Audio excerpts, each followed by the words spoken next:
magandang araw po. Kumusta po kayo? Bali ngayon po ay kami po ni Jampolay magbabaak ng niyog at kami po ay magagawa ng mantika ng niyog at marami pong na-reject doon po sa kanilang bininta kahapon. Amin pong babaakin at amin pong gagawin mantika at napakamahal po ngayon ng mantika. So let's go! Yan po at si Jampol po ay nagbabaak ng niyog. Ayan po ay malalaki po ang tubo. Ayan, ang gagawin po namin diyan ay kami po ay maglalangis ng langis pong niyog. Gagawin po namin. Iniipon po niya sa isang kawali yung mga tubo po ng niyog.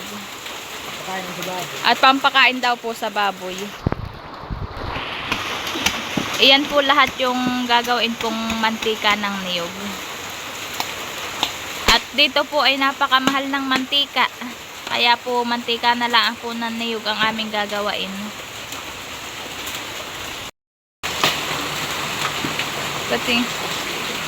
Po, ganito po ang magandang gawin pong mantika. Ito po ay napakalaki ng tubo. Opo, nagmamantika na po yung gilid.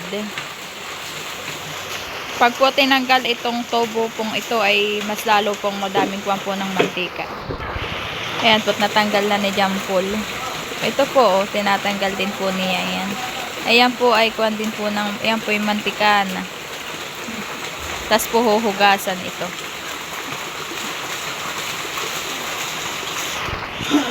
Ito po lahat yung nababaak na. Ako po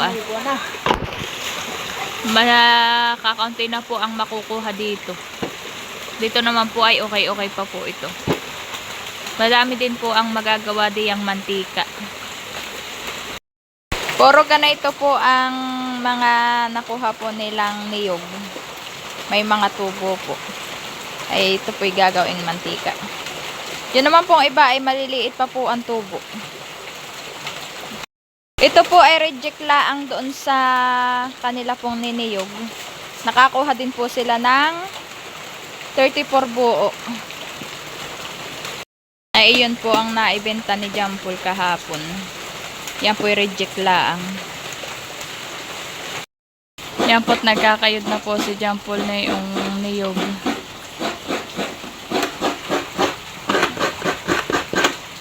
Ilang buo din ang nabaak mo? Bali po, ang kakayod din po ni Jampol ay 10 buo.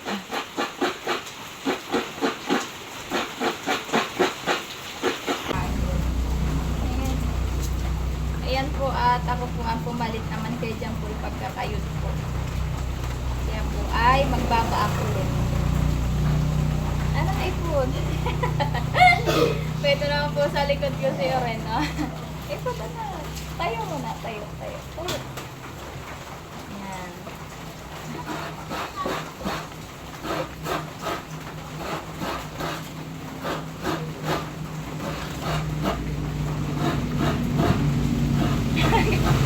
Nagkamalikot na. Anak, magkamalikot.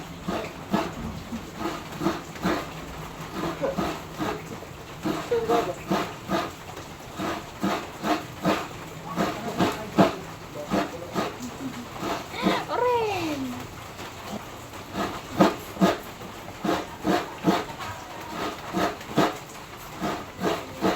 Huwag ka kumawak anak sa damit ko. Kapag nagkain ka na, kumain ka muna. Kinchana.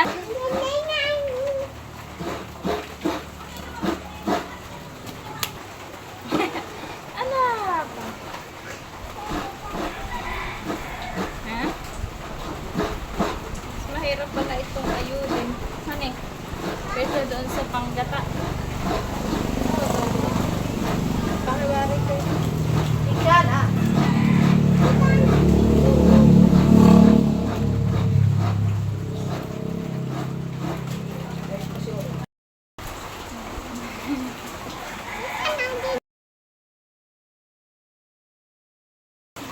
Okay, mag. Sasaya Oren.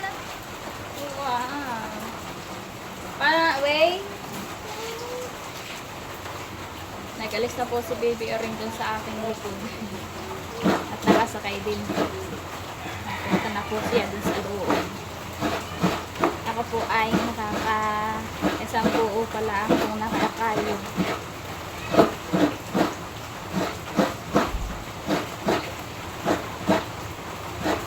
Na proseso po ang paggagawa ng mantika ng niyog. Yung pong gagawin ng latik.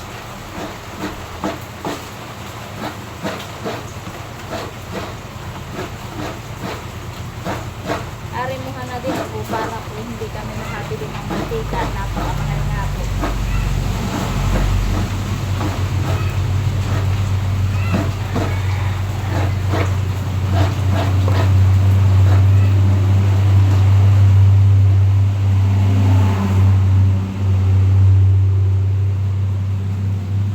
Dito po ay naulan na naman po. Wala na po ngayong tigil ang ulan ulit dito.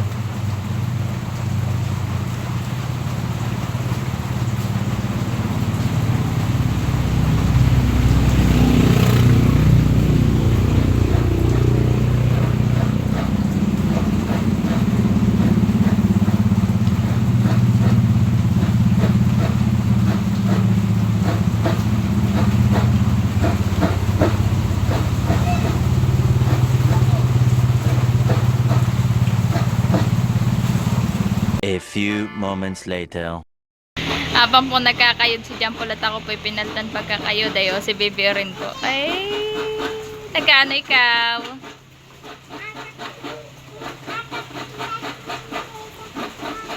Nakapatong daw po siya. Si Jampol na po ang pumalit.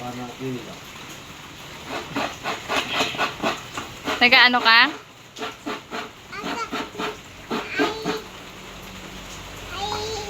Ano? Ano daw? Nakapatong ka? Patong-tong po yan dun sa kayuran. Oo. Ayan po at medyo na hulaw-hulaw na po ang ulan. Na tila-tila po. Ayan po. Oh.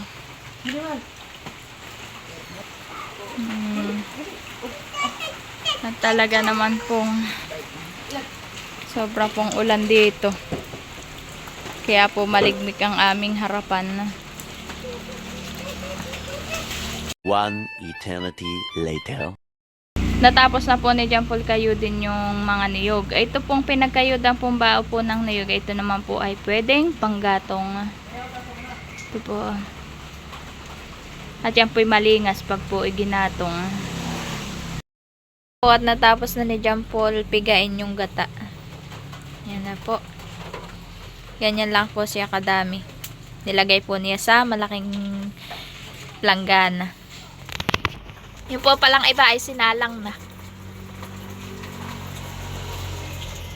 Nakasalang na po pala, oh. Ayan na po. At malapit na po yung kumulo at nausok-usok na po yung gata. Naman po ni Jampol nilagay yung mga sapal pong pinagpigaan ng gata. At iyan po ay ipapakain sa po yan sa pato.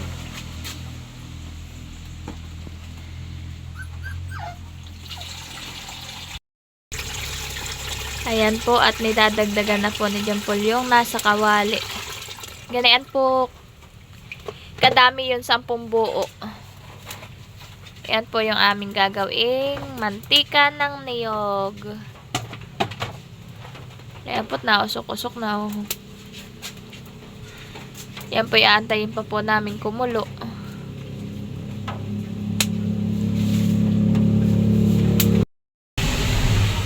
Ayan po at nakulo na. Hahaluin ko pa po yan.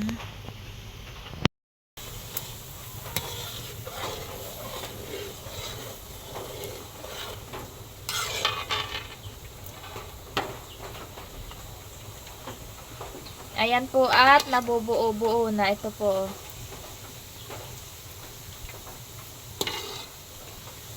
Malapit na po ito at nabubuo-buo na.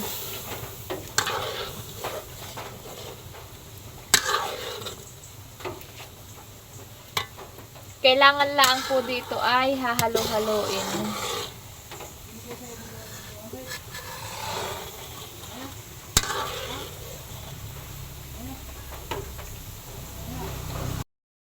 Ayan po, at nidamihan ko po ng gatong para po mabilis malangis yung aking ginagawa. Hindi ko pa po magamit yung aking burner at hindi pa po kami nakakabili ng gasol. Kaya po sa kahoy pa po muna kami nagluluto. Ayan po, at kakaunti na po ay maya-maya po ay ito'y luto na. Kailangan lang po siya ay halo-haloin.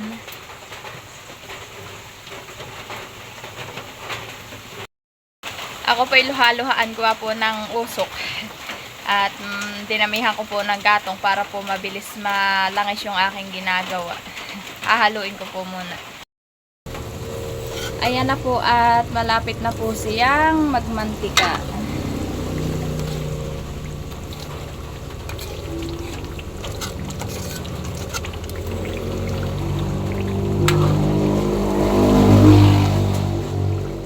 Kaunting gawa na lang po ito at matatapos na.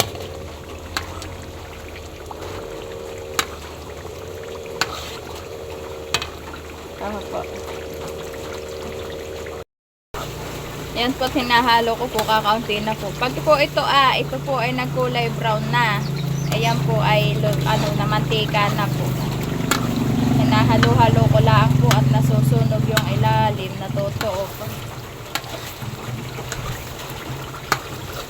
Ito po yung nilalagay sa biko na latik. Ito po.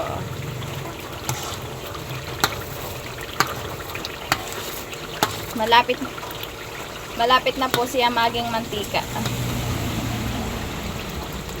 Ito po. Aantayin ko lang po itong medyo pumula-pula.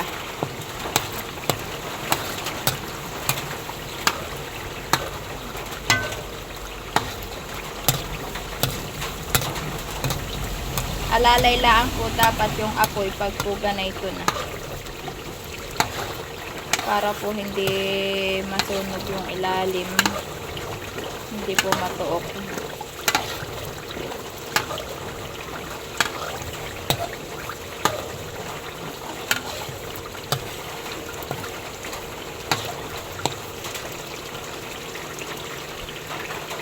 Antayin ko lang po iyang pumula-pula. Tapos po, papalamigin ko pa po, buhol po isalin itong latik.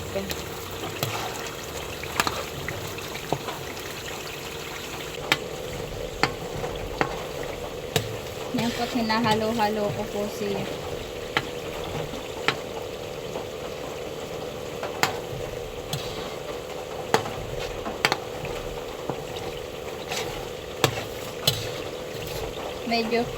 Medyo mausok nga lang po.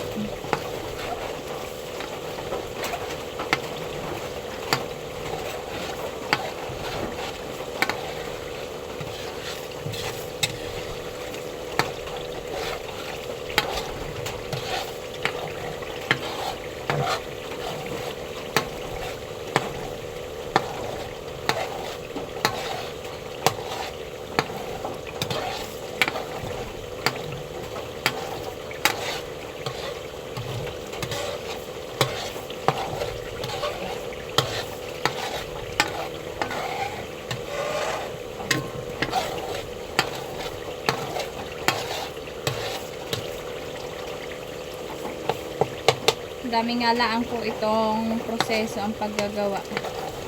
Matagal po.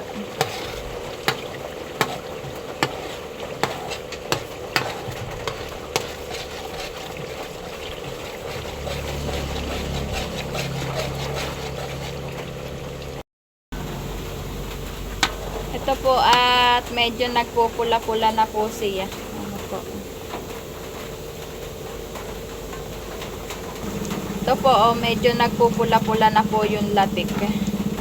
At malapit na din pong maging mantika itong aking ginagawa. Ako po'y natutong maggawa po na ito ay kay mama. At dati po ay si mama po ay naggagawa po ng ganito. Yun naman pong ibang pag gagawa po ng ganitong mantika ay kinakayod po siya ng hapon, tapos po pipigain na din po na yun pagkakayod. Tapos po para po siyang ilalagay sa isang lagayan at aantayin pa po yung lumutang yung mga kulay puti sa gata ng niyog. At saka po yung po ay ilalagay sa kawali. At yun naman pong pinagkuha na yun ay tubig na po yung nasa ilalim na yun. Ayun po itatapon. Ito po ato, nagkukulay brown na po siya. Maya maya po ay ito okay na.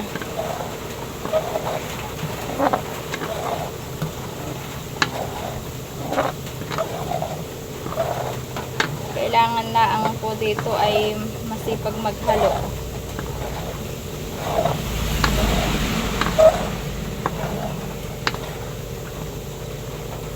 Ito po. Kaunti na lang po siya.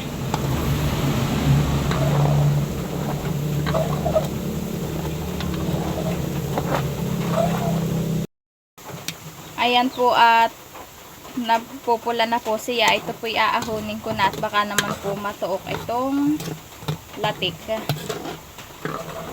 Akin lang po siyang ilalagay po dito sa gilid para po mamaya po ay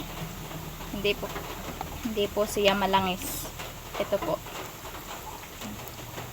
Ganyan lang po talaga ang kulay na ito. Okay na po yung mantika. Ito po mantika. Okay na po siya. Akin lang pong aahonin. Yan po at nakaluto na po ako ng mantika. Kesa po kami bumili pa po ay napakamahal ay pwede naman pong maggawa. Ayan po. Kaso nga lang po ay makakagawa ka lang po pag mayroon ka pong niyog. Pag naman po wala ka pong niyog ay hindi ka din po makakagawa. Tapos po ilang buo po ito? 10. Yan na po.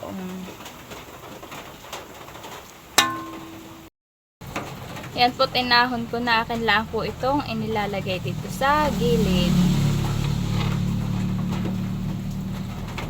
At papaanohin ko na po yung mantika. Papatiningin ko na po siya.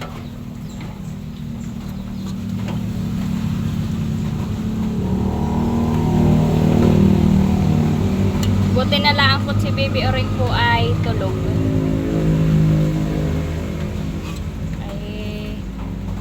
Ko na po maaano. At gusto po na yun ay dito po sa kusina. Hindi naman po ari at malamig po ay tapos po na ulan.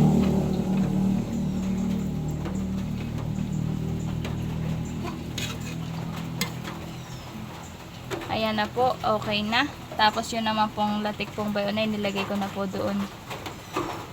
Hindi po iyan sunog, ganayan lang po talaga ang kulay niya.